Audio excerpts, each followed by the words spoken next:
Bismillahirrahmanirrahim. Elhamdülillah ve salatu ve selamu ala Rasulillah.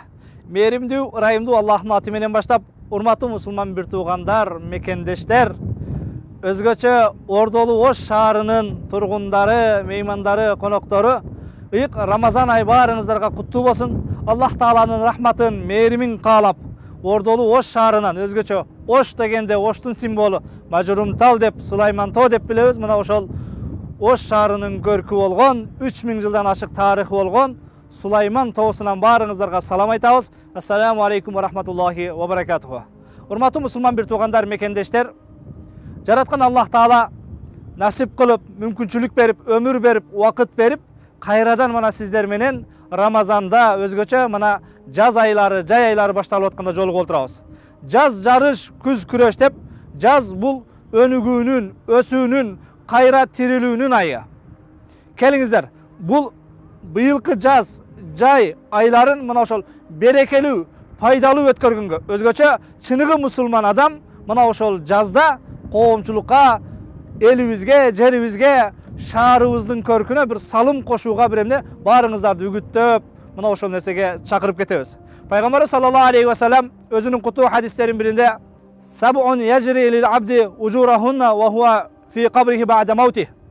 Жети нерсе бар. Ал жети нерсенин сообу адам баласы дүйнөдөн өтүп кабырга барса дагы мына ошол сообу жетип турат дейт. Урматтуу мекендештер, пайгамбарыбыздын ушул хадисине аябай бир амал кыла турган сезон, убакыт келип турат. Пайгамбар саллаллаху алейхи ва саллям бул хадисинде эң ошол жети нерсенин биринчиси "Ман аллама илман", ким илим үйрөткөн болсо, адамдарга мына ошол таалим, тарбия берген болсо, ал мектепте болсун, садикте болсун, медреседе болсун, университетте болсун, академияда болсун, коомчулукту агартуу менен алектенген болсо, мына ошонун сообу. Ау хафура би'ран, же кудук казган болсо, ау ажра нахран, же болбосо мына ошол эмне суу агызган болсо, дарыя агызган болсо дейт. Албетте бул бүгүнкү күндө мына ошол эмне жанакы арыктарды казуу болсун, каналдарды тазалоо болсун, мына ошол шаарыбызга келген түтүкчөлөрдү тазалап, мына ошолорду ремонт кылып, оңдоп, дарак таштарды, эгин талааларды суу менен камсыздоого багыттоо. Же болбосо ау варраса мусхафан, же кереметтүү Кур'анды мурас кылып калтырган болсо дейт. Албетте мечит медреселерге, коомдук жайларга мына ошол эмне адамдар окуйт деп, башка деп бүгүн Кур'ан сатып алып, белек кылып, ошондой жерлерге коюп койгон, башка кылган мекендештер үчүн бул дагы аябай бир чоң сүйүнчү.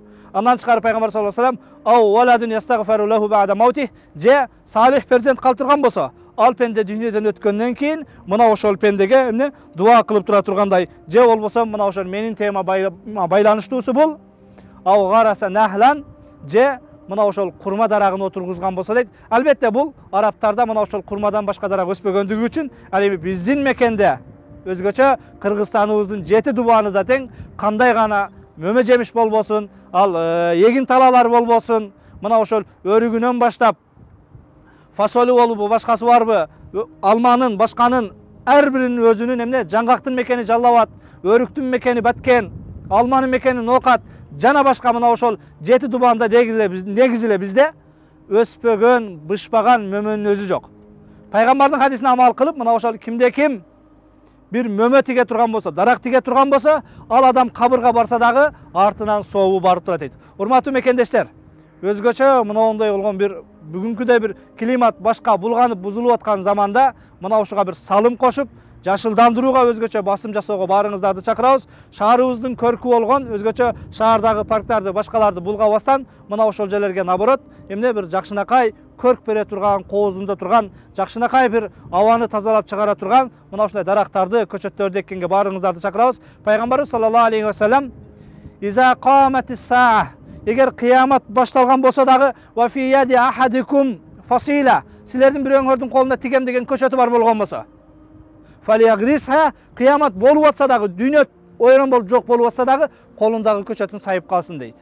Пайгамбар саллаллаху алейхи ва саллям башка бир хадисинде "Ман гараса гарсан", ким бир дарак отургузган болсо, "Ау зара заран", же бир эмне эгин талагай бир эгин эккен болсо, "Акала минху инсанун ау тайрун ау бахиматун кана лаху садака", ошол адам отургузган дарактан же ошол жер жемиштерден адам жейби, не канаттуулар жейби, же жыткыч жаныбарлар жейби, мына ошол тиккен адам үчүн Аллах Таала тарабынан токтоосуз ажыры сооптор берилип турат дейт. Урматтуу мекендештер, келиңиздер. Мына ошол бул дүйнөдө барыбызда да мөмө бере турган, жана дагы бул дүйнө менен өтүп кете турган болсок, балким өткөндөн кийин кабырыбызга дагы соо барып тура турган мына ошол көчөт, дарак таштарды эккенге баарыңыздарды чакырабыз. Өзгөчө азыр кандай гана дарак болбосун, саюуга бир аябай бир эмне убакыт келип турган учур. Өзгөчө биздин Кыргызстаныбыз жөнүндө мына ушундай бир эмне сыймыктана турган, мактана турган бир сөз бар.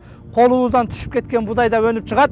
Кандай бир жанакы отун кылып кырккан чырпыгыбыз дагы эгер топуракка тийип турган болсо, ал да ошол жерден тамыр алып өсүп кетүүгө бир ушундай бир жөндөмдүү болгон, бейиштин бир бөлүгүндөй болгон ушундай бир берекелүү жерде жашайбыз. Ушул берекелүү жерди кооздоп, гүлдөп, өнүгүп, өстүрүүгө ар бириңиздерди салым кошууга чакырабыз. Ассаламу алейкум ва рахматуллахи ва баракатуху.